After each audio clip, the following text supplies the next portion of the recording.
or three devs now. And today we're going to have Benjamin Anderson, also known as Heartbeast. So welcome. Thank you. Yeah. And basically, the way that our Benjamin's, we're honored to have you here, and you're officially our first interviewee of the show. Hopefully, in the future, we'll have a lot more, and hopefully, we might even have you back in the future.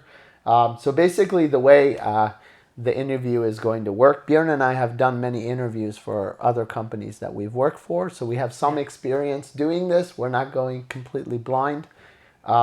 I shut up and you talk. Yeah, actually, I talk the whole time, and then no one else talks. No, he takes notes. But usually, what we do, the format is that we are going to ask one question just to get things moving, and then from there, it's very free form. And we're just going to follow along and see what direction it goes, and that's basically it. So. Welcome, Benjamin. And the question is, how are games part of your life? Is that it? Yeah, and you can start from, when you were born till, now and the future. Yeah. Well, the first time that I ever played a video game was at my grandparents' house. My uncle had an NES, I think. Yeah, it was an NES. And I played Super Mario Brothers 3 with my cousin. Okay. I think we played it. It seems like we played it for like 3 hours or 4 hours or something. And we were never able to beat the first level. So we were really bad. But That's great. How we old did were you start to then? get close to the end. Okay. How old were you then? I don't remember. I was probably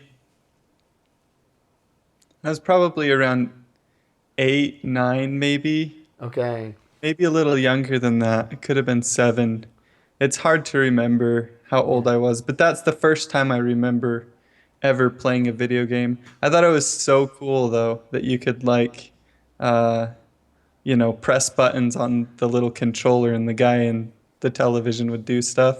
Yeah. And Super Mario Brothers 3 is still probably one of my favorite games. Can, So, can you beat the first level now? yeah, Okay. I beat the game before now, so Okay. I'm not quite as bad as I used Yeah. to be.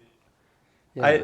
The next kind of big moment that I remember was I was about 11 and I was hanging out with my friends and they had a Nintendo 64 and Super Smash Brothers. Oh. And we played that so much. I was staying the night and we played it all morning. We woke up and just played it all morning and I fell in love with that game and I still really like Super Smash Brothers. Yeah. And that was the point where I was like, okay, I've got to get one of these. So I actually didn't get my first video game system until I was 11. Okay. My dad isn't really too fond of video games. Yeah. He's Same kind here. of from the older generation. Yep. And so I had to convince him to let me get one, but I managed to pull it off. So I saved up and bought a Nintendo 64. And Okay. by that time, they were pretty cheap. I think we got it for like $70 or something. Okay. Yeah. Walmart. Like it was on the GameCube was almost coming out, I think. Okay. So we got Zelda and Mario Kart and Ocarina of Time, Mario Kart and Smash Brothers and The good ones. The good the good games on ones. 64. Yeah. Yes. Yeah. So what did you do from there? So I guess I played a lot of games. Ended up getting a GameCube and a Wii and everything along the way. I never played very many uh, PlayStation games. I think I missed out there a little bit. So hopefully I can go back and play some of those. Yeah. But I did play some Xbox with friends, and Halo, whatnot. I found Game Maker, which is when I first started wanting to make games when I was about 15. I was Yeah. in a high school computer-aided drafting class, Okay. and I really enjoyed that class, but I was like ahead because it was like a class where you could kind of go at your own pace. Yeah. And so I had most of the stuff that I needed to done already, so I started poking around with Game Maker. And I think it was Game Maker 5 at the time. Yeah. And that was kind of my first experience with developing games. And I thought it was the coolest thing. I didn't know how to program at all, but I figured out how to use some of the drag and drop icons in Game Maker and get a couple things moving. And I thought it was pretty cool. What was your first game that you, well, this can be defined in many different ways. What is a game? But what's the first game do you think that you accept as a game that you made? Well, I made this kind of like a space scrolling game. Yeah. That was probably one of the first games that I made. And it looked so bad. Holy cow. Because I would like create these ships, and then Yeah. Game Maker has this built-in blur function, and I would blur everything. Yeah. And it just looks so bad. Yeah, But yeah, yeah. that was probably the first game that I made. I made a couple others that ended up on GameMakerGames.com. Okay. One of them was called Sam, and it was about this little turtle. It was like a Mario game. And then I made a few others too. But I think that was the first one that I really remember was that space scrolling game. And I don't even remember what it was called. Yeah. I'm sure I had some name for it that was, really cheesy, but Were you into the like visuals, like because I know that I've been actually following you for years now. I just He's never. a stalker. Yeah, I've No. been stalking you for years now. Actually, I finally come out and told him. No, but were you? Did you consider yourself like? Would you say that you were more into art first, and then you wanted to like kind of make the game, or were you wanted to make the game and then you got into art? Because I know you basically do everything yourself. So it's a little bit of both. So I grew up an artist, yeah, but mostly just pencil drawings. I did yeah, a lot of drawing, and so pixel art was new territory for me. yeah, So when I first started doing pixel art, it didn't look very good, and I could do an okay job and get the I guess the idea across what I wanted people to understand. yeah. So I'll actually post a link to this. Let me find it Sure, here. But definitely. I have a game on GameJolt called Deep Magic, and it was a game that I made pretty. It's one of my earliest games. I was probably 16 or so at the time when I made it, Okay. and you can see kind of what my pixel art looked like back then. So I was learning to program and and kind of learning to do pixel art at the same time, even though I'd done some art before. So it's kind of a little bit of both. Pixel Yeah. art was new, and I had to learn how to do that. And I'm still learning how to do that. You never stop. So What were you using? Paint? I used GameMaker's built-in sprite Okay. editor. Okay. Okay. Cool. Cool. Cool. Has he posted that Yeah, already, or? I'm trying to get it here, but Oh, okay. Just checking. Cool, cool. But that's just really play it. interesting Yeah. because I kind of had I wouldn't say a similar thing, but I was very interested in art when I was young, and I wanted to make games as well. And my parents were very old school, and they were like, you can't do that. You're going to die alone and homeless. Art will not feed you. No one will marry you. This type of, you need to be a Uh-huh. doctor or a lawyer or engineer. So I kind of grew up with that. So pretty much just pursuing it was like I had to basically fight to get that done. Okay, we got something now. We can probably show it on the screen real quick too, maybe. Oh, I forgot to host. I want to do that. That's Yeah, okay. Go ahead. that's fine. Take your time. We'll show him. Let's go here. Oh, Oh that's yeah. small. Well, Oh, you're moving him. It's magic. he's floating around. Where's the display capture something? It's the wrong screen. That's what it is. Ah yes. There we go. The benefits of streaming. You can't edit, so everything that happens, everybody gets to see it. Yeah. Yeah. Yeah. So, yeah, we can just stretch this out real quick. Okay, can we... Check out. Yeah, so these are some of the first work. You might have to zoom in. Can you control plus it, maybe? There we go. Okay. It's making it smaller. Oh. Oh, and you can't see. There we go. Maybe zoom back one. Yeah, I think that's as close. Okay. So that's like. Where's the host button again? The host is forwards. You just write /host and then the username, which is Game Dev Company, and chat, your own chat. Okay, let me pull that up then. So this reminds me of Magica, like the one character. Yeah. It's pretty nice. And this is actually pretty good, dude. I mean. Yeah, this is better than what I do. Yeah. Yeah, it was a pretty fun little game. It had a lot of like level up grinding type stuff. You had to hit a certain level in your character level in order to unlock the next in-game level. Yeah. So some of that was kind of like not as much fun, but How long did you spend on that? I don't remember. It seems like it was maybe about 4 months or 5 months. I was pretty obsessed by then. Like I would get done with school and the first thing I would do was, get on the computer and start working on whatever game project or little thing that I was working on. So that's what I wanted to do all the time. I didn't want to do anything else really. Yeah. They're asking like in the chat that did you make the enemy AI at 16 already? Yeah, but the AI for the enemies isn't anything fancy. All it does is just attempt to move towards the player and bounce off of walls.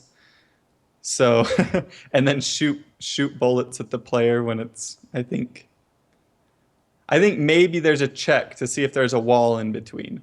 So it won't shoot stuff at you if there's a wall in between. But yeah, it's nothing super fancy. So Yeah, but that's still something, I would say. Yeah, I mean, I think with this kind of thing, it's very important to get started, and you have to start with something simple, and then you move on to more complex. But already doing a very simple AI, you start understanding the complexities of doing it, what's easy and what's hard. Yeah, definitely. yeah. So, this was okay. What's next? I don't want to jump too far into your future, but what did you do from here? So, how old were you? You were in school? You said. Yeah, I was probably about 16. So The next game that I kind of made was Ancient War, and I can share that one too. Sure. That was for Yo-Yo Games had bought Game Maker at that point. Yeah. From Mark, and they were doing it was kind of like a competition, a game jam. Yeah. And I think the theme was ancient history. Yeah. And I was around 17 or 18 at that time. Okay. And it was maybe a month long that you could work on the game. Okay. 1 or 2 months. I don't remember exactly how long it was. But they did this competition, and first prize was about $1,000. Oh, wow. And at the time, that seemed like so much money to me. Yes. Like, so much money. Yeah. And so I wanted to do that. And so then I made Ancient War, and it's a little RTS.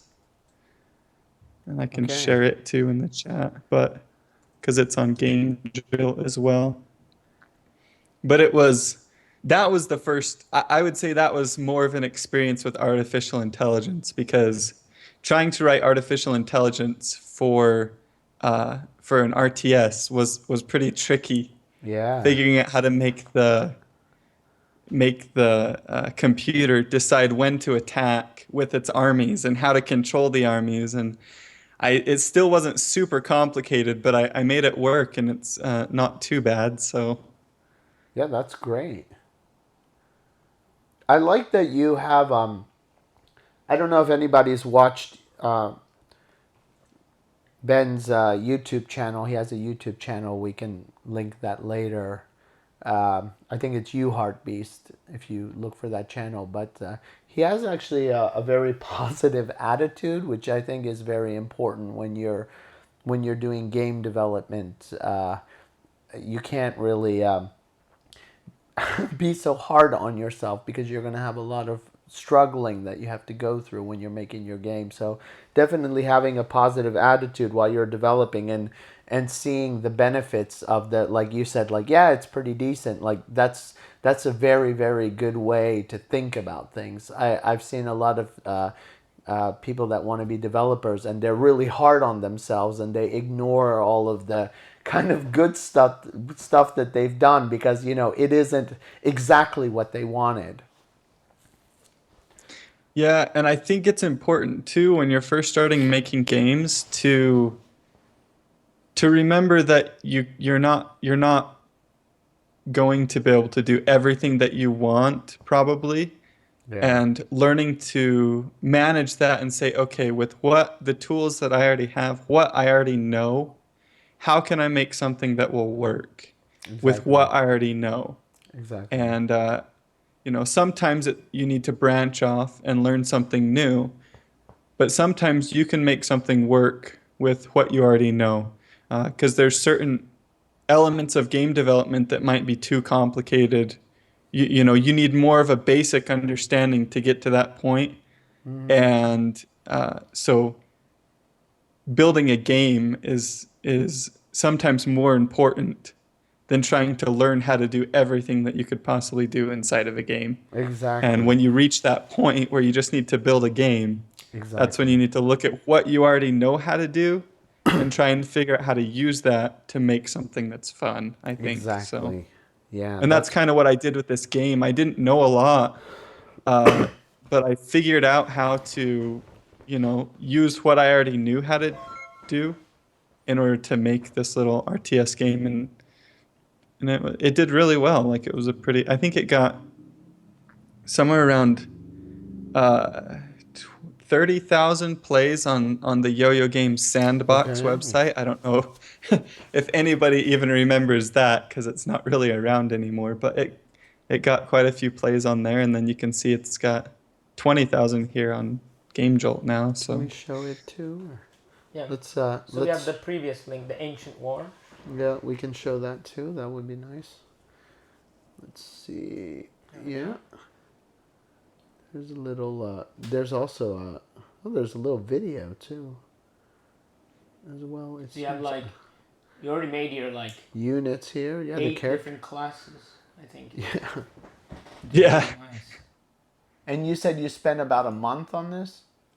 yeah, I think the timeline was a month. I think I had a month to make it, and it was interesting because I had a level editor too. Oh Like wow. Okay. you could build levels and then you could save them and then load them into the game and play them. Yeah. So, but it was because I was using GameMaker 8.1 at the time, they let you run a string as a piece of code. And you Okay. can't do that in Studio anymore. But because of that, my level editor just when you created a unit, it would just add concatenate a string, that says instance create at this position where you created the unit and the unit ID. Okay. And then it would save that big list of instance creates, that Yeah. string, into a file. And then when they loaded it into the game, it would just execute that string and run all the instance creates. So, like I said, it wasn't like I didn't know how to do a lot of stuff, but I figured out that little trick and made a level editor with it. So, Yeah, but you basically, with what you just said earlier, that's exactly like you just hacked your way through it with what you knew to get it done. yeah. So, and I Yeah. think that's the most important thing at the end of the day is try to get something done. So when I don't want to jump too forward, but when because now when was YouTube around? Like when did you get into that? Like starting to work on stuff and making videos? Yeah, so that's a good question. After this game, Ancient War, it was kind of the last finished game. I mean, it's a mini game, but it was the last finished game that I really worked on until I started YouTube. Yeah. Uh, because I kind of fell away from game development at that point and stopped doing it for a while. Okay. And I didn't get back into it until I sort of messed around with it a little bit off and on, but I didn't really get back into it until I was about 24. Yeah. And that's when I started to do the YouTube thing. I saw the Kickstarter video for Hyperlight Drifter, Yeah. and it was made in GameMaker, and I was like, well, this is cool. There are people making, games and selling them using GameMaker. I used this before. I sort of know how to use it. Yeah. And so I decided I wanted to make a game, and similar to Hyperlight Drifter, something kind of inspired by it, but I was going for a smaller scope, something that was just like maybe kind of a mixture between Hyperlight Drifter and Risk of Rain, where you're in Okay. kind of like a little arena. It's not an open world to explore. Yeah. It's just kind of the battle is really all there is. Yeah. And so that's when the idea for Grain War was kind of hatched. Okay. And I realized really early on that I wasn't I did some Kickstarter tests. I had a Kickstarter project called Super 16, Okay. and it didn't do I was only asking for $1,000 and it didn't make it. And I had been working on building up like a Twitter following. And so I thought Twitter was going to be how I was going to get this Kickstarter to make it. And Twitter doesn't really work that way.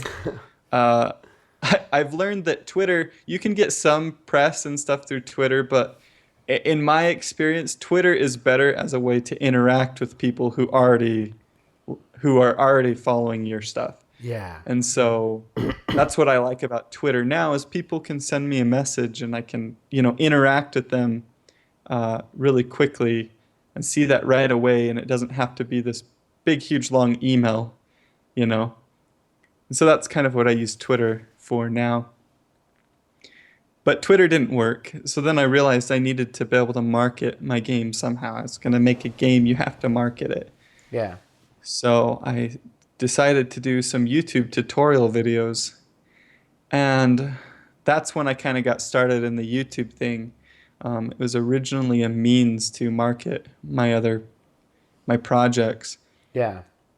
And that was the beginning of 2014, I think. Let's see.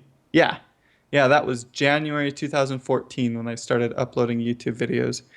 And I had the only way that I could really record is I had a Mac laptop. Mm-hmm. It was a pretty nice laptop, but GameMaker Studio doesn't run Yeah. on Mac. They had a Mac version. It's pretty buggy. Yeah. But I downloaded that and started doing tutorial videos just with what I remembered from before. Yeah. I was like, I remember how to do basic stuff. I'll just start showing people. And honestly, they were pretty bad. Yeah. Like, I don't recommend watching those first videos. Yeah. Some people still do and share them on Twitter, and I'm like, no, don't share that. Yeah. I think everybody's first videos are crappy. So. Yeah, and I think they're not as bad as you think. People are always more critical to themselves. I think I watched even the first videos. They weren't that bad. I deleted our first video. Our video, I mean his. Oh, his. I don't watch my own stuff. That's yeah, scary. that's scary. Yeah, you deleted our first videos. Yeah. Last night we were doing this test and I saw myself eating on the stream. And I was like, don't ever let me eat on the stream. I reminded myself of my father. I was like, oh my God. Yeah. But we keep making videos and you keep deleting them. Exactly. That's why we're not doing well on YouTube right now. But you did a pretty good job. I mean, you have I would say the majority of your audience is you have a pretty big following on YouTube, I would say. Yeah. Yeah, I've learned a lot along the way, and I think people like that I just see, I just kind of shared what I was learning at the time. Yeah. Anything that I was learning, or, if I had some idea that I was trying, even if it wasn't a very good one, I'd share Yeah. it. And people just like that, I guess. They like to watch me learn and kind of learn along with me. Yeah. And I think my videos have improved quite a bit over the years. Yeah, They've gotten definitely. better. There's still always room for improvement, but they've Yeah. they've gotten a lot better now. And and I've seriously considered deleting some of those first videos, but I figure, maybe they'll help someone. And also, I think the biggest thing that's important to me is to get people excited about it. Yeah, That's what I want definitely. to see. I want to see people excited about it. Because if they're excited about it, they'll dig in and learn. Yeah, And definitely. so even some of my videos that I don't really think are the best way to teach things, or don't have the best quality, or maybe not even the best programming, if they get people excited about it, that's what I want. I want people to be excited about making games and not to have to, you know,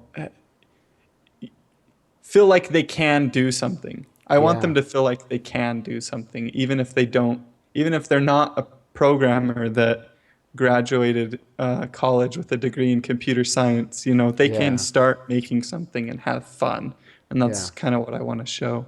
Yeah, So definitely. Um, that's when I got started into YouTube, though, was around that time, and those are the reasons. And then it kind of turned into my main thing.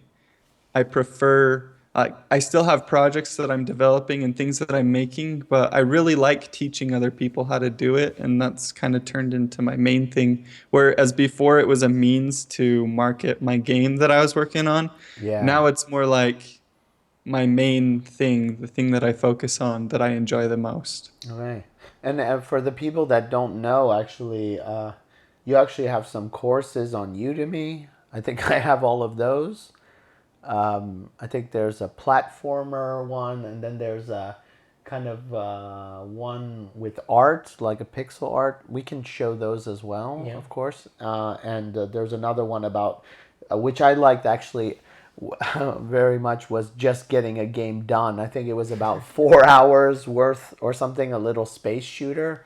And I thought that was excellent because that's one of the biggest problems that people have. Um, and actually, you just had a Kickstarter too. It was a RPG. I think it was RPG game, something like this, right? Maybe you can Uh-huh. talk about that for a moment too. Yeah, I can share the Kickstarter in the description too. Sure. It's a game and it's a course. And Okay. so I had a lot of people going through the feedback on my other courses and things people wanted to learn. There was a large portion of them who wanted to learn how to do something turn-based in Yeah. Game Maker with kind of a story and cutscenes. Yeah. And those seem to be topics that people really struggle with.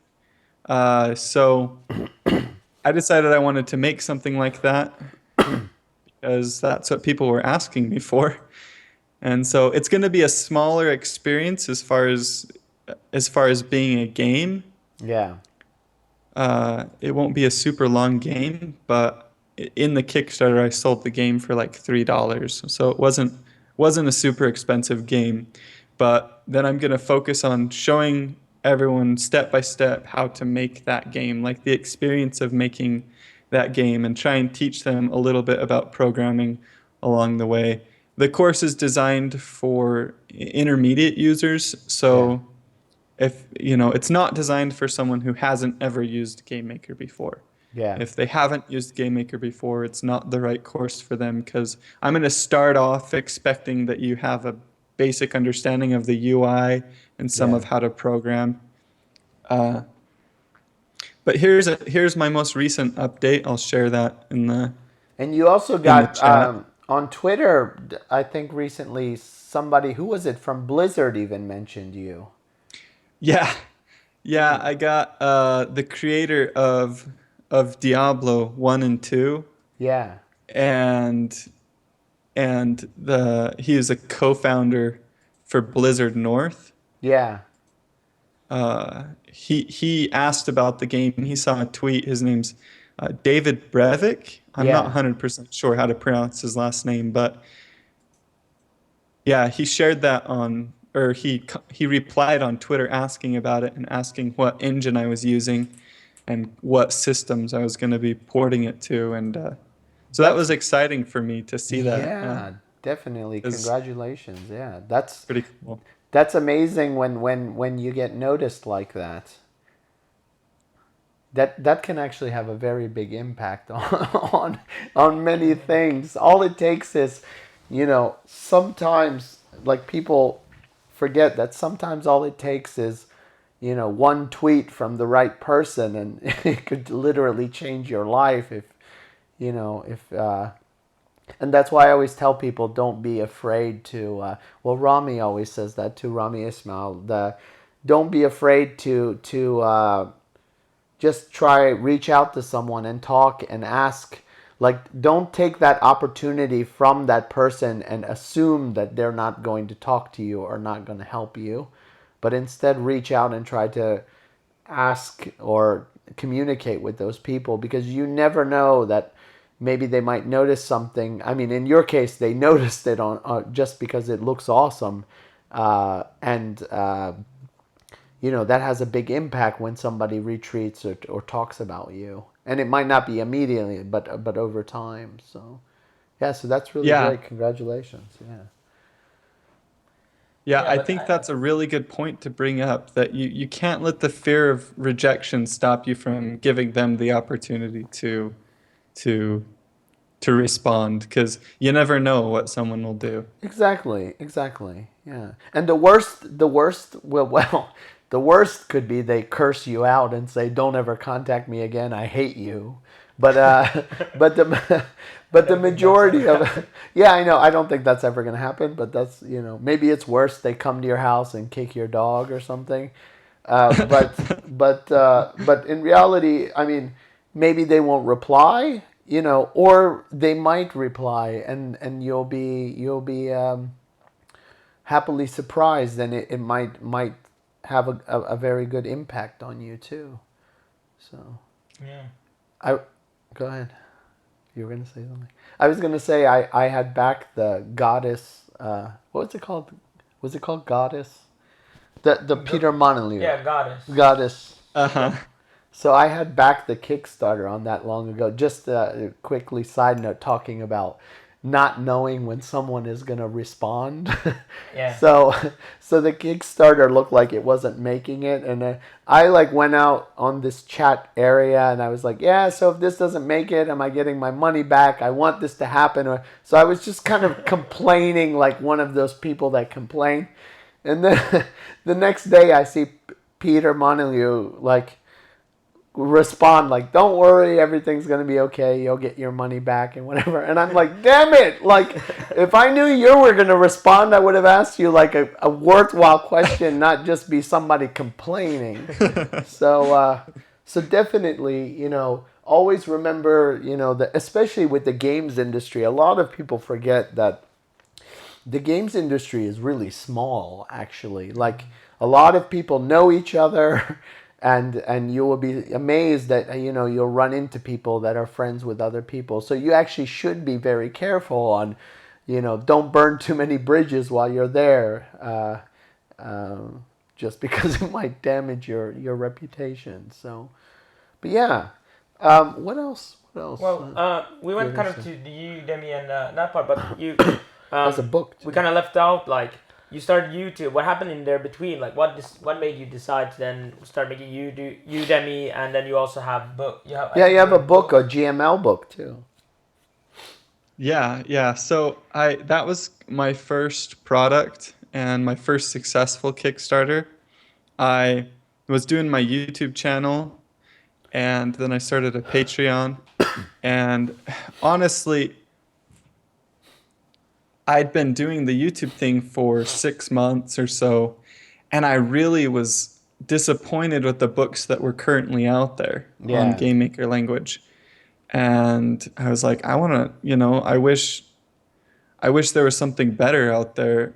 And there was a couple books that were pretty good that I read, and I'm trying to think. There's one I kind of want to mention them just Yeah, because I did definitely. enjoy them and felt like they were good ones. Uh, the I liked the Game Maker's Apprentice and the Game Maker's Companion. Those Yeah. were very well written books, but they were just so outdated, and they didn't really discuss uh, programming inside of Game Maker. Those used the drag and drop systems a lot. Yeah. The other one that I liked was called Game Maker Game Programming with GML, Yeah.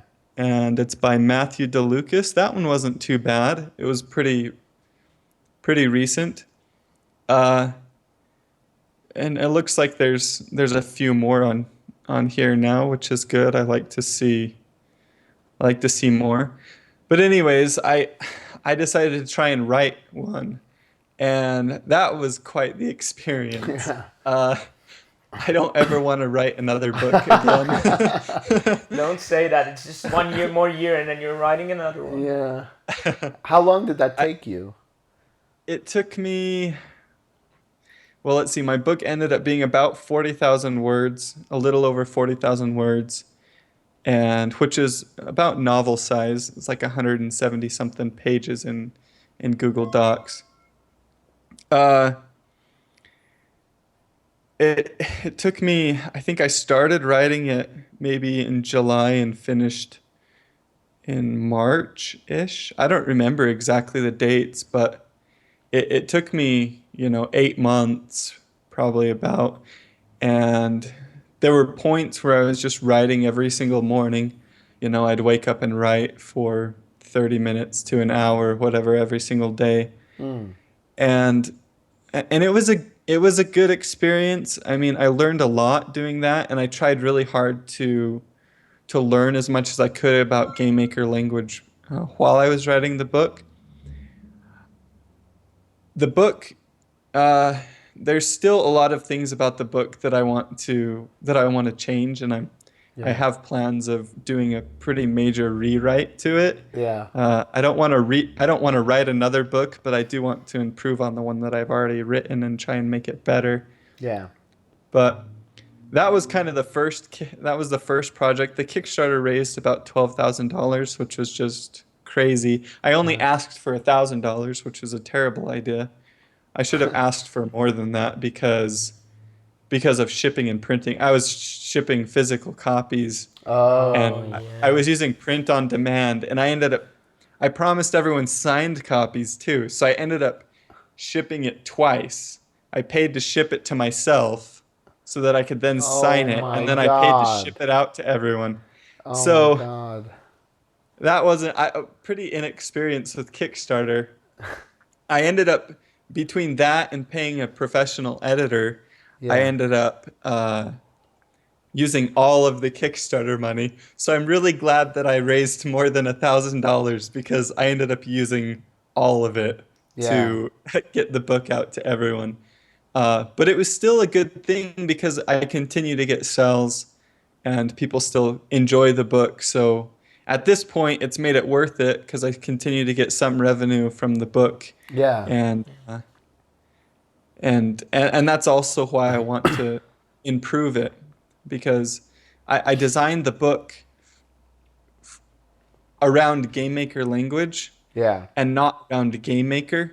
Yeah. So there isn't very much in the book that talks about the UI inside of Game Maker, and so Yeah. beginners feel like there's some lacking there that they don't really understand the steps to get the project set up and Yeah. stuff like that. And I agree that's something that I would like to change about the book. Yeah. People who have watched a lot of my YouTube videos and then go buy the book don't have an issue because they already are familiar with the UI Yeah. and can follow along pretty well. Yeah. But once I did that, so this is still kind of the in between. I'd started YouTube, I did like a Patreon, and I wanted this to be a full-time thing. I wanted to do it for my job. I really enjoyed it. And when the book did well, that's when I realized that I might actually be able to do this full time. Yeah. And I was working as a JavaScript developer for a company called Test Out.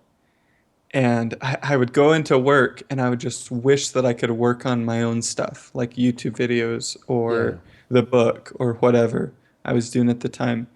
And that was just, it was really hard for me to work there because of that.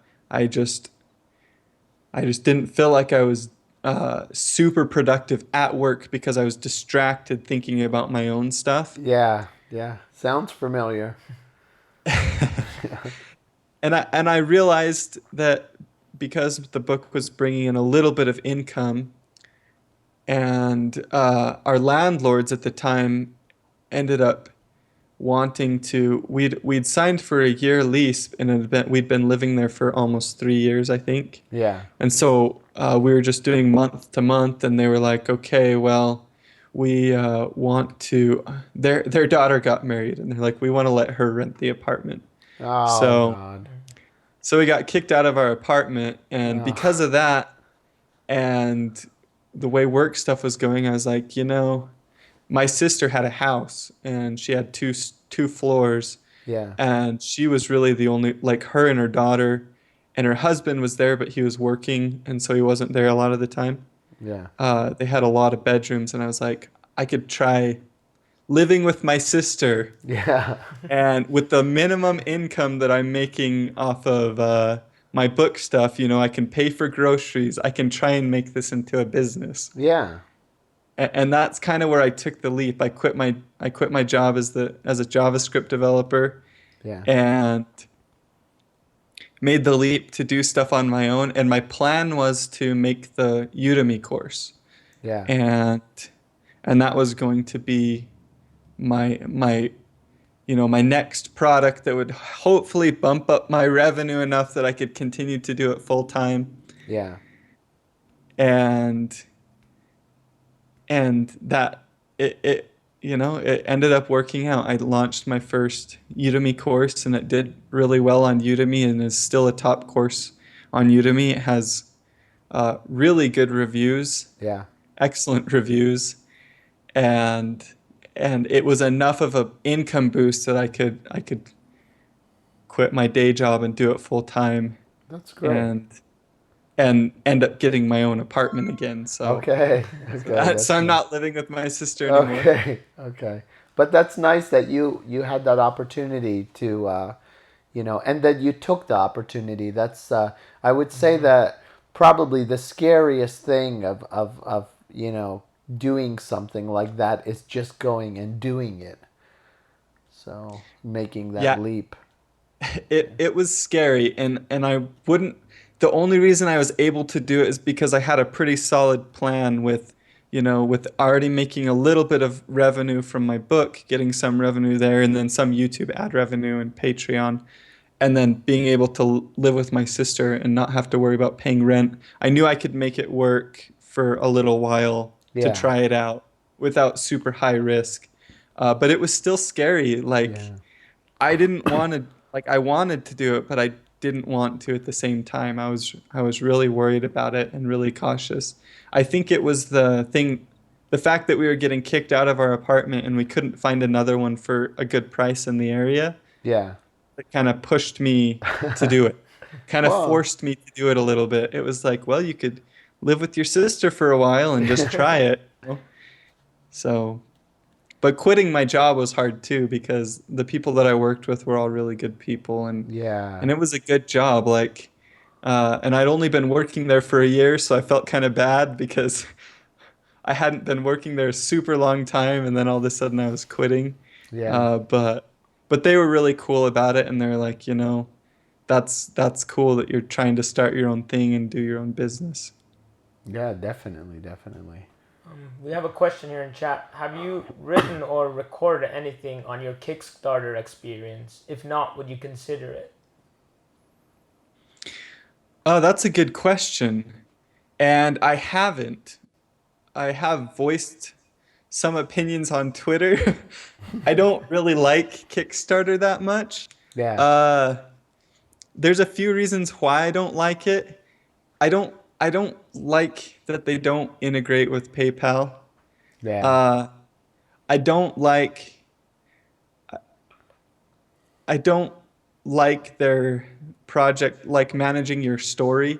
Uh, you can upload a video, that's pretty easy, but trying to fiddle with the story and getting GIFs, like animated images in there and just images and making it look nice, feels really fiddly and stuff just doesn't work sometimes. Yeah. I think with Kickstarter, you need to have a pretty good reason to do it Yeah. and realize that it's going to be a huge commitment. Uh, I just have to say that comparing my Kickstarter experience with the experience of releasing my first course on Udemy, Yeah. where when I released on Udemy, it was finished. I'd made the product and then I started selling it, Yeah. as opposed to selling it and then making it while you're selling it. Exactly. It was just there's so much stress and pressure that goes with a Kickstarter where you feel like, you do owe these people, they've supported you, they've backed you, they've put their trust in you, and there's that kind of weight that goes with that where you feel Yeah. like you need to deliver and do something really great for them. Yeah. uh, and that kind of pressure can be hard too. Yeah, But I think it, definitely. it would be good for me to maybe write something or at least record a video about it. But that's kind of my experience with it. And I'm very grateful to Kickstarter because it's because of Kickstarter that I was able to do my business. Yeah. My book, the first Kickstarter that I did, that's what allowed me to quit my job when the opportunity came up because I had a book that had a little bit of a passive income that was bringing in money. And so I'm grateful to Kickstarter for that, and I think it's a good platform. There's just, some things that go along with that a lot of people don't see, the kind of pressure and it's just extra work too that Yeah. you have to worry about answering questions and things like that. So, Yeah, definitely. That's something we actually have this. Well, we have a Discord. We have a online community. Actually, it's gotten pretty big over the past, I guess, 8 months, and we've had some people that have had some successful Kickstarters, and we've had more have unsuccessful. And there's a lot of beginning developers that are like, they're just like, I'm gonna have a Kickstarter, I'm gonna make $1 million, and it's very, there's a broad range, and it's very interesting that even the professionals, how much trouble that even they have trying to get one off of the ground and make sure that it's successful. It's not an easy thing at all. yeah, and I did 3 Kickstarters. Well, so I did 2 Kickstarters before I had a successful one. So I did 2 previous Kickstarters before that, and they weren't successful. So you just kind of learn along the way. You're probably going to do something, and it's not going to work. But then my book worked exactly how it was supposed to. It Yeah. worked exactly how Kickstarter is supposed to. I raised enough money that I was able to write the book, pay an editor, and ship out all of the physical copies with print on demand and paying shipping twice, and I used all the money from the Kickstarter to get that done, and then I was able to make some money after that, as a passive income because I'd already finished the book. And so that's kind of the idea with Kickstarter. I think just it's really just there to get you started, Yeah. and What and it worked just fine for me. What took you back to because this most recent Udemy, well, is it a Udemy course you're doing, right? The RPG one, but you did that Hmm. on Kickstarter as well. So did you do that just because you needed like funding for the development, or what was the main reason you went to Kickstarter for that game slash teaching thing? The main reason was because I wanted to pay an artist and Ah, also pay a musician. okay. Uh, so I really not regretted, that's not the right word. I really dreaded going to Kickstarter again, because of my experience with the first one, where it's just, a lot of work and a lot of pressure, and so I kind of dreaded doing that again. I prefer just finishing it and then selling it. but I did really want the artwork, and I really like the Pixar. I'm working with Toby Dixon, Okay. and I just really like his artwork and the charm that he brings to the project. Yeah. And he's great to work with. And I wanted to be able to have that in the project, and that's why I originally went to Kickstarter for this one instead of just doing how I did my other courses. And there's some benefits too that I get from going to Kickstarter. I'm getting this project is more of a, I guess there's more of a discussion going on. I have some people that have pledged at the early access for the source code. So as I'm working on the reference project, because I always Yeah. make a reference project for my Udemy courses.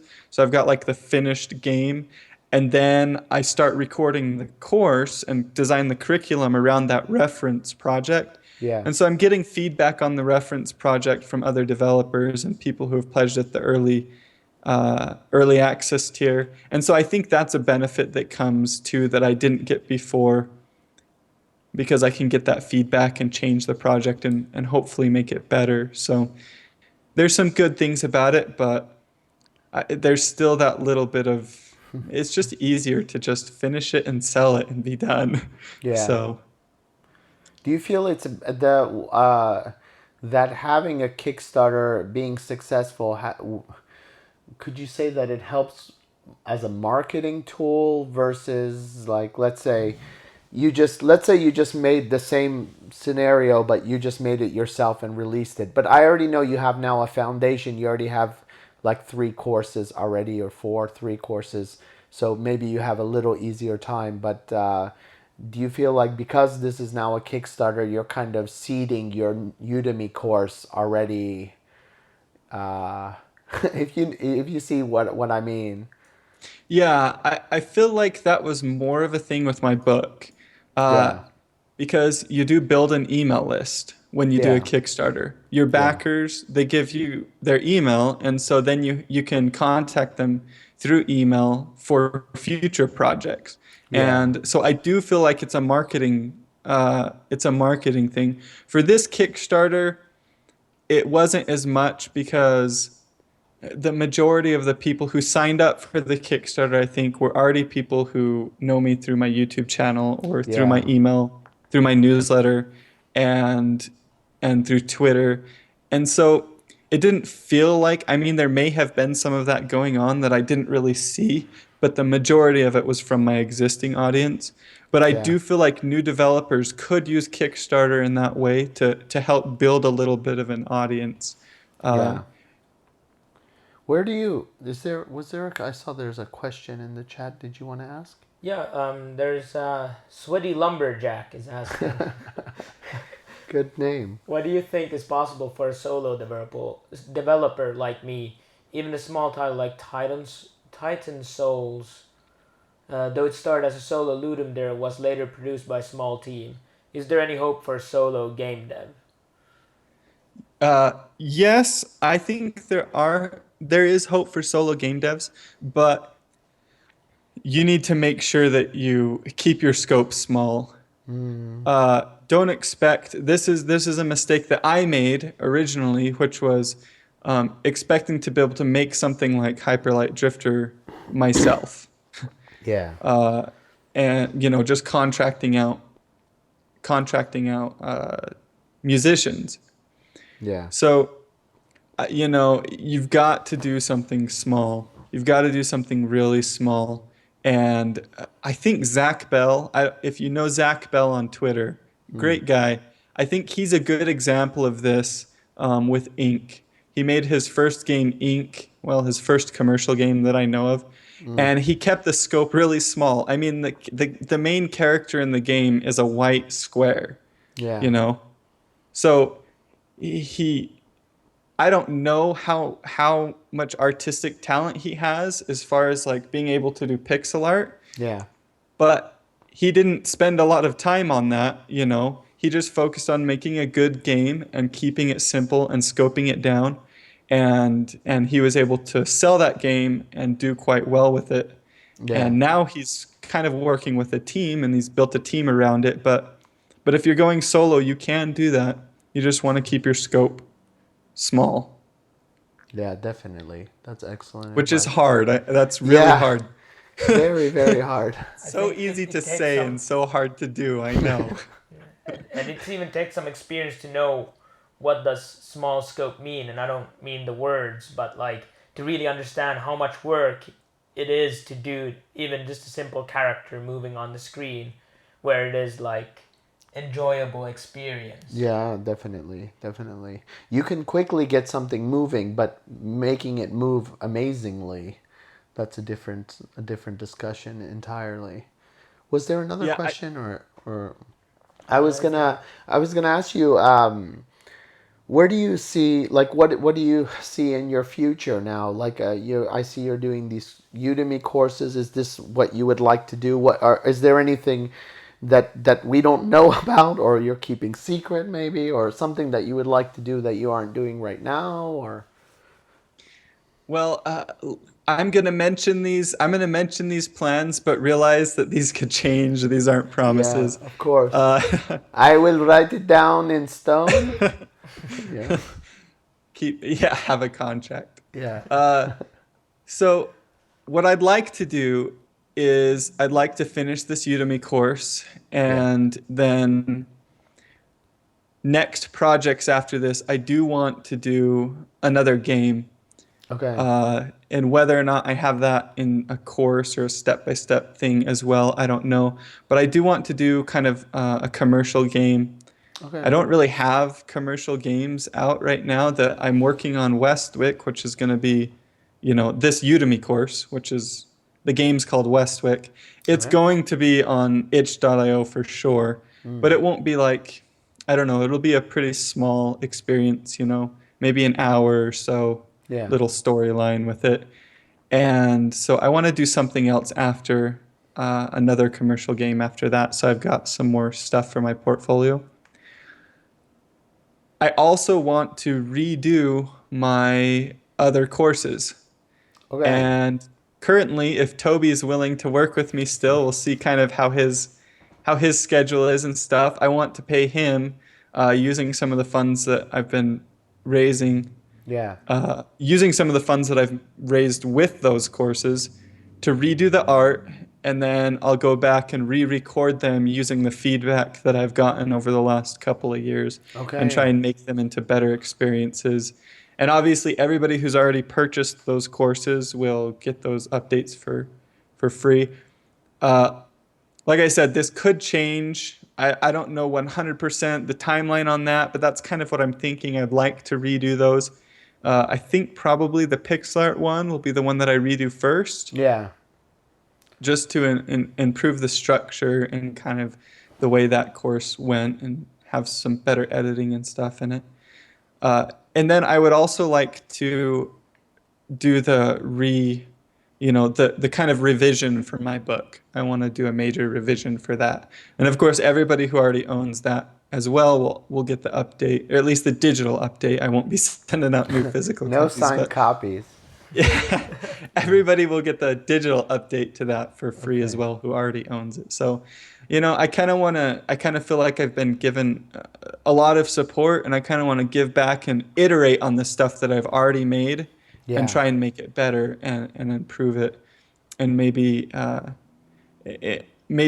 improve my reputation a little bit that way, and uh, give back. So Yeah, I think that's actually excellent because uh,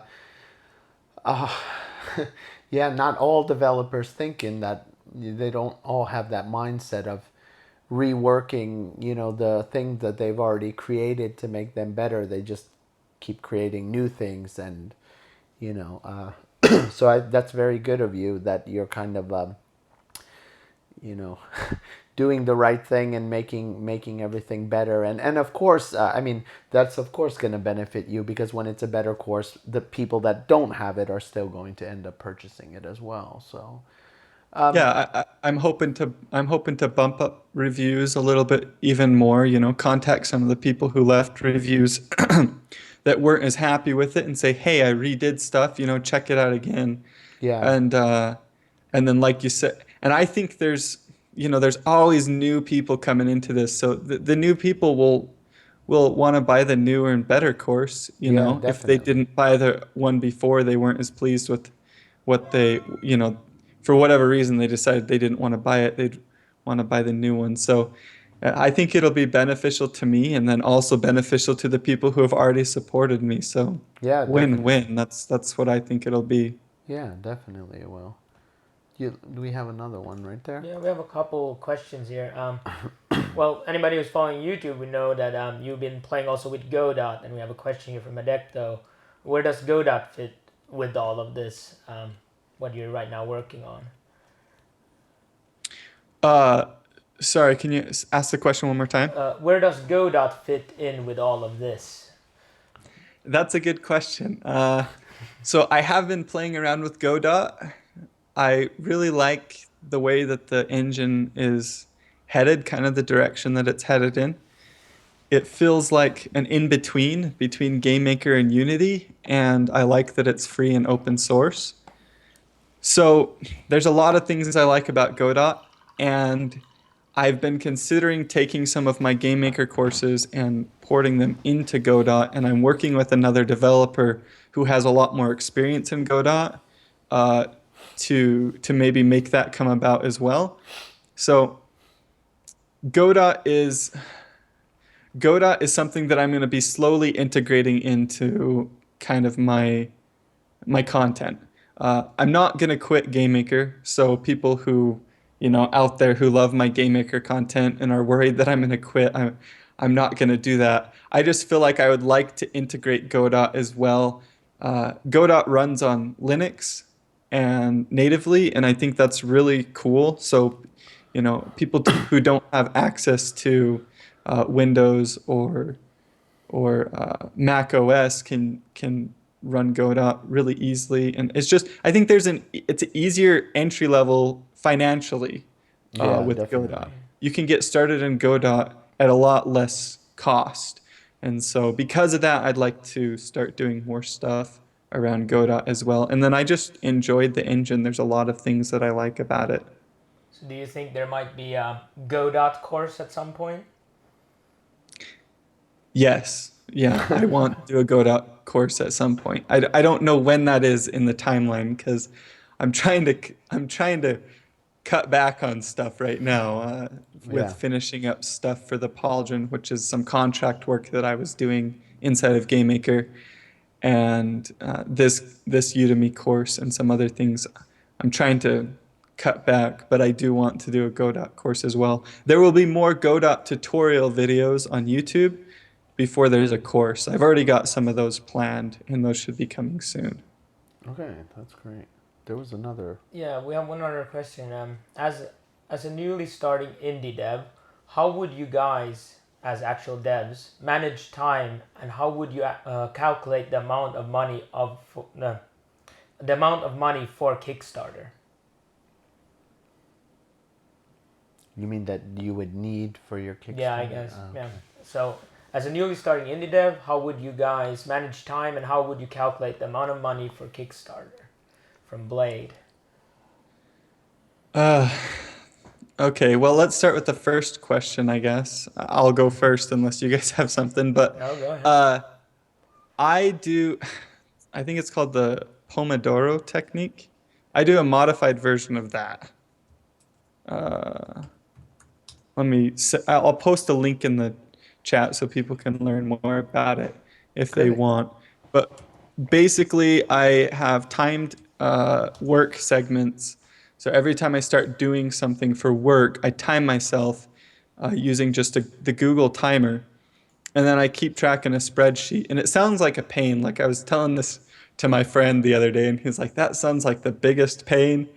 But it's actually not. You just start the timer, put on your music, and start working, and then when the timer goes off, then you go to the spreadsheet and you mark the area that you put that work into, and then from there you can take a break, or you can go back to work on something else, or you can work on the same thing again if you want.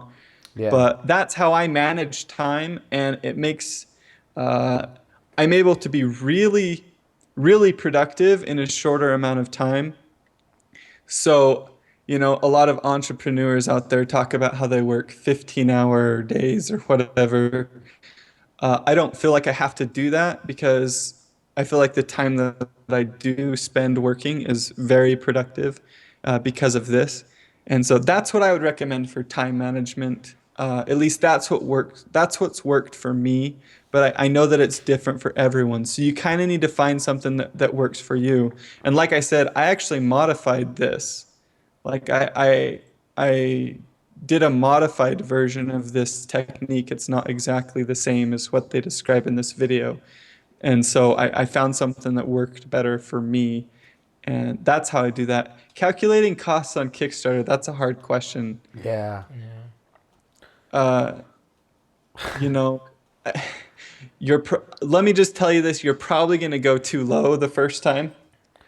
Uh, and thinking about what I've seen some other developers do, I've seen some developers share on Twitter and ask people, like, what do you guys think I should be asking? And get some feedback from people who have experience doing that based on your project. So, show them your project and then ask them what you think you should be asking revenue-wise. And you can get some good feedback that way, once you've already got your project set up.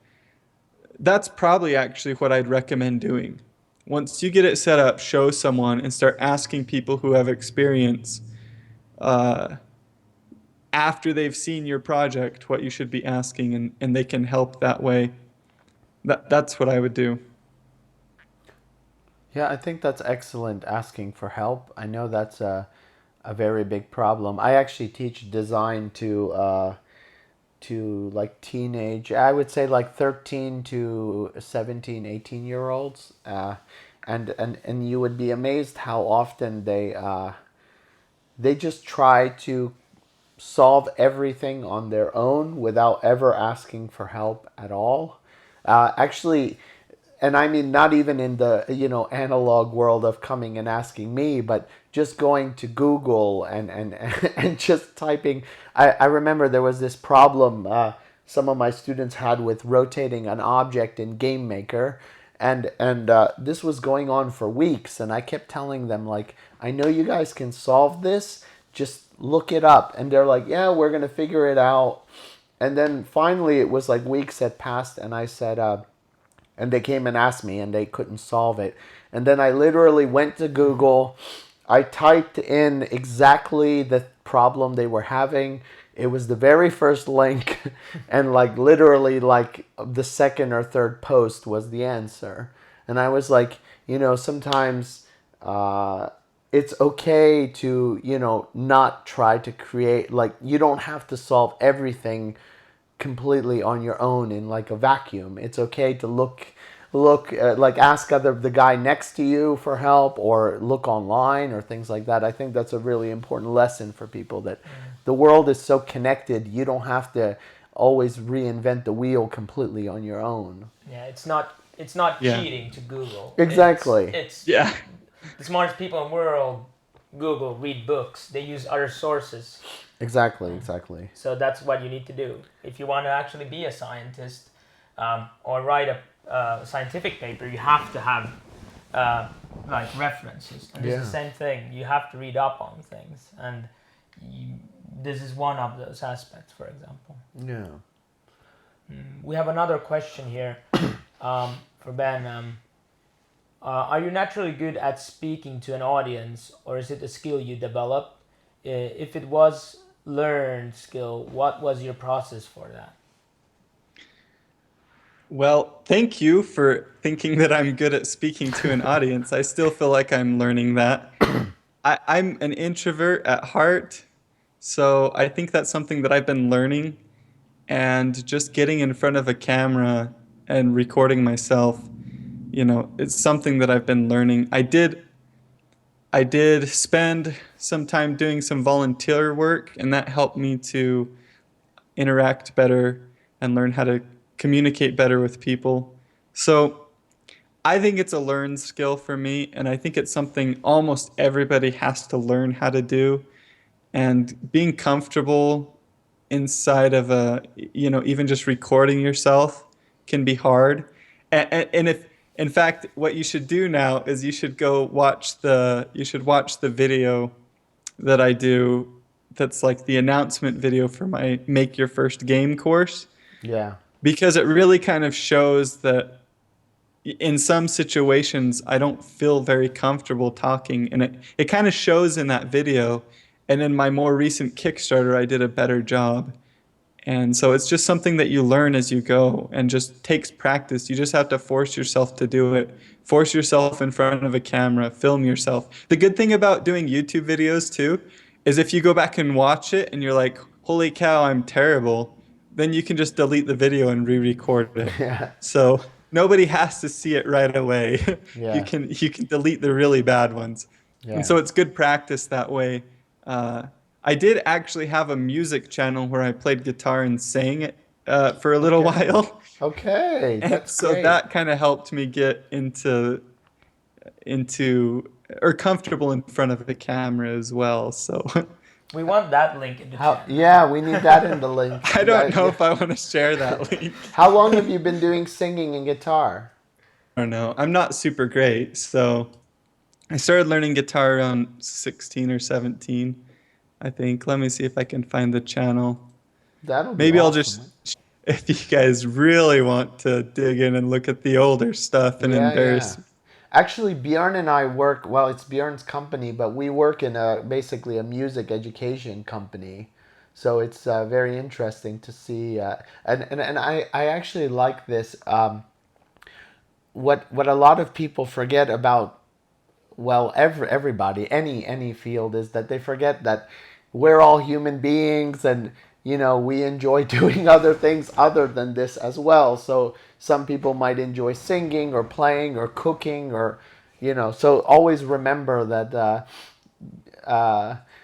there's probably a lot there that you don't know about the people, and you just have to kind of dig a little deeper, and then you realize, oh, I didn't know. There's like famous actors, for example, Steve Martin's like a great banjo player or something. Just really, really strange stuff that you don't know about people unless you kind of dig. Okay, we're gonna have to see this now.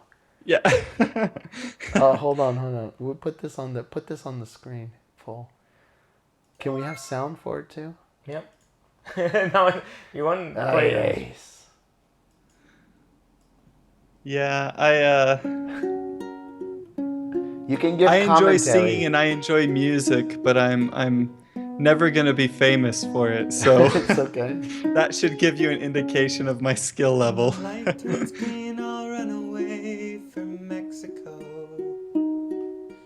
Leave behind my precious little things. This is good, dude. Even if nobody's there to watch me go. And he's an introvert. I was shown no signs of I would say, but you can stop me anytime. it's good. Yeah, this is With good. the Yeah, you're palm singing of in your tune, too. hand in mine. One day I'd like to take voice lessons, but But this is very good. With a red light in your eyes. Did you teach yourself, or did you go and get lessons? so I'm playing the uke there, and I just taught myself. But I did take piano and violin growing up, so I took lessons for both of those. Okay. I've never taken voice lessons before, though I'd like to. Yeah, but this is that's Yeah, really good, that's- and it's interesting because, like, for example, I don't know if I would be extroverted. I'm very loud and annoying, but I mean, I have not recorded myself playing anything in front of and posting it out. So good for you. That takes a lot of courage to record yourself and play and sing and show it to the world. Yeah, I think if you do that first and then do game development videos, it probably gets much easier to Yeah, do yeah. This is much more hard. This is harder and more intimidating, I would say.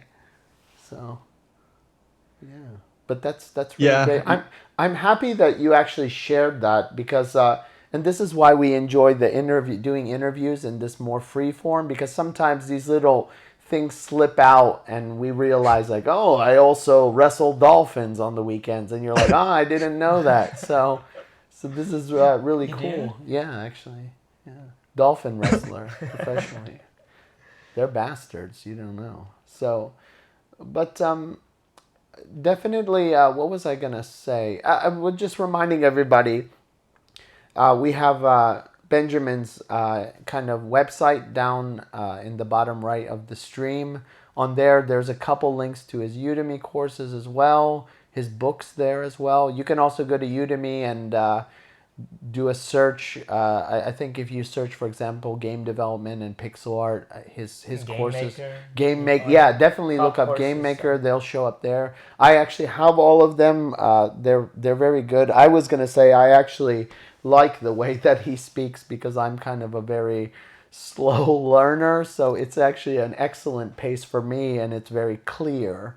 So everybody's different, but for me, I really like those courses. I wish more courses were that way, that they took into consideration that. And one interesting thing that people don't consider is that English isn't always the first language for people either.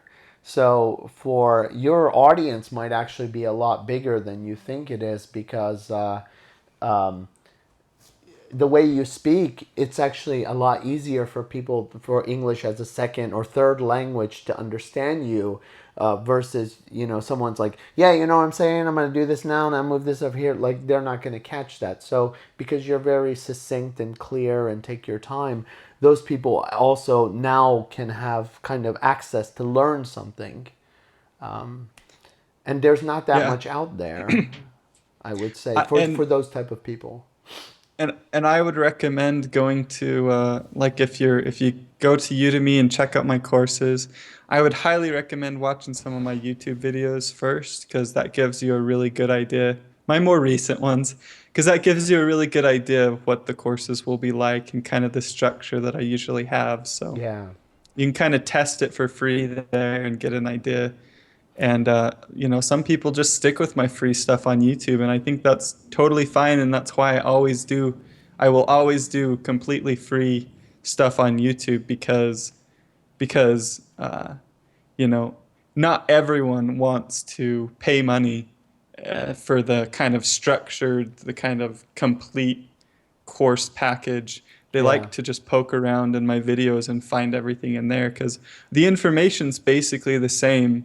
You could get everything in my paid courses. You could get it for free on YouTube. It's just going to take you probably longer, and you'll have to kind of poke around and stuff. But Yeah. the course is more like the experience of making a game from start to finish, and that's kind of what I try and sell there. So. Yeah, I definitely recommend them. I think it's very clear and straightforward. Even though I know you said you wanted to make changes and update them, but I would say that if you can afford the Udemy course, get the Udemy course, because it's very, if you don't want to waste your time, that's the one biggest thing I would say, is that motivation for a lot of people when they start, motivation is super high, and you want to take advantage of getting in, hitting the ground running, and getting something completed.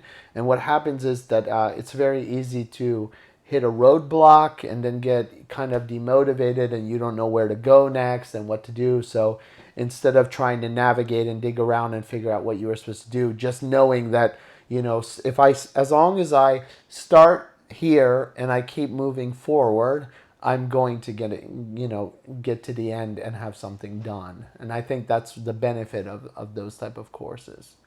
So. Along those lines too, I always answer course questions. So I answer every single question as best I can on Udemy on Mondays. So on Monday I get on and I go through, and well, I'm also managing my own platform for courses too now. So I have Okay. Udemy, and then I have my own platform. Okay. And it's the same course on both places. So if if you see that it's in both places, it's the same course. But I get on and I answer questions for both Udemy and my own platform on Mondays, and I go through and answer every single one. And there's just no way that I can do that in my YouTube videos anymore. I get way too many questions. Yeah. And so that's, if you decide to put down the money to buy the Udemy course or the course on my platform, then that's one of the benefits that you get, is that I will be there every single Monday to answer your questions if you get stuck on something. So. And that's very true, because that's how I got into that's how I got in touch with you, actually, in the very beginning, because I remember reading that somewhere, and you're like, I check and we'll answer on Mondays, and I'm like, okay, well, let's see. So that's how I got in touch with him for the interview in the first place, and he did respond, surprisingly too. It was one of those what I just mentioned earlier about doubting. I was just like, nah, he's not going to respond to me, and I was like, well, I'll just write something and see what happens. So you never know. Are there any other questions? No, I think we're gonna wrap up now. Yeah. Yeah. But Ben, thanks for the interview. Hopefully we can. Thanks for having me. Yeah, it was really amazing talk. Hopefully we can have you again in the future and see what you're up to and how things are going. Again, everybody, Benjamin Anderson, also known as Heartbeast. There's his URL. Please go check out his YouTube channel. I believe it's Heartbeast, and also his Udemy courses. Check them out as well. His book, and we can link all of those as well. To all the people watching, please, we have a public... You can also follow him on Twitch. On Twitch as well, yeah. And also on Twitter. So just follow him everywhere like a stalker. Yeah. Go click all the links. You can stalk him everywhere. But yeah, thanks for dropping in. And we'll hopefully see you in the future. Please do stay in touch with us. Will do. Thank you. Cool. Thanks. Have a good evening. You too. All right. Bye. So we're gonna still continue, Yes. but we will have a short pause of 10 minutes here in between. So Yeah. And I'm disappearing. but Arash will be disappearing, but we're gonna do some game development with Game Maker after this on a small witch game. Yeah. See you guys later.